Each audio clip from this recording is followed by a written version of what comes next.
Hello, I'm going to show you how to place a patient on the high flow therapy mode using the V60 or V60Plus machine.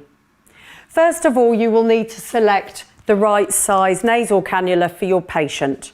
These come in small, medium and large, and you simply place your patient's nares against the sizing and select the appropriate size. Once the appropriate size has been selected, you will place onto the patient's face and head, such as this. Please do use the adjustment straps in order to get it as comfortable as possible. Then once you look onto the end of that nasal cannula, this is where the end of the humidified circuit sits. The thing to remember is to remove your exhalation port in order to place your circuit onto the nasal cannula. Then you go over onto your V60 or V60Plus and we need to place it into standby.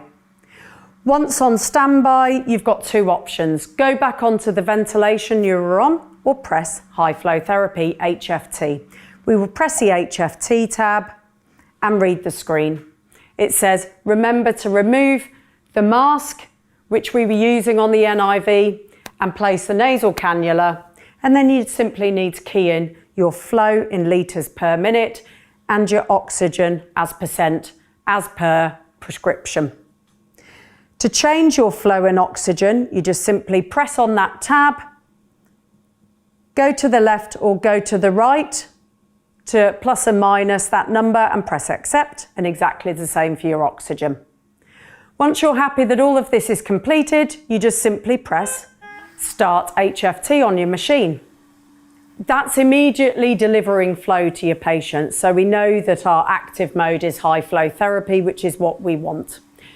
Your low priority alarm that sounds straight away on the V60, V60Plus is totally normal. That is simply saying the tab down here, which normally is where you set your alarm settings, is not available. So you would rely on your external monitoring for that.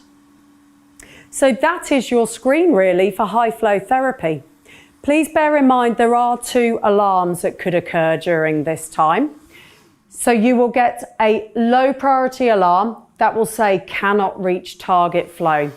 That is normal for a low priority alarm if you possibly get a kink in the nasal cannula. If that low priority alarm continues to sound, you will get a high priority alarm. This will sound differently and will flash red. This shows that the kink has not been resolved. There is no flow getting to the patient. You will need to come over onto the machine, alarm, silence and read your screen. It's saying patient circuit occluded.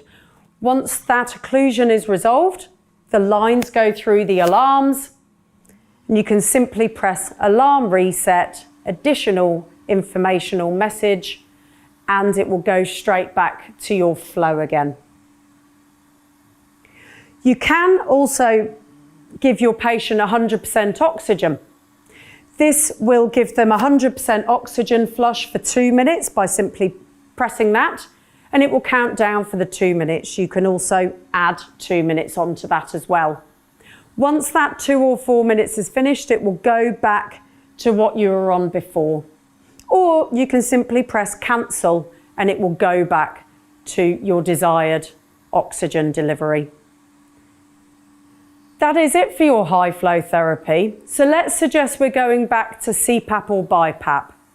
You would remove your nasal cannula, but before doing that, you would press standby and press enter standby to activate that standby.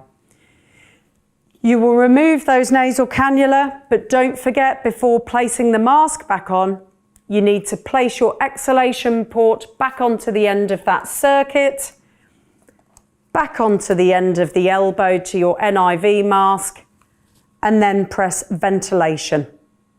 When you press ventilation, it will remember the last settings. So if we were in ST mode before, it will go straight back onto ST mode. And you just simply press start ST mode and the NIV will recommence. Thank you.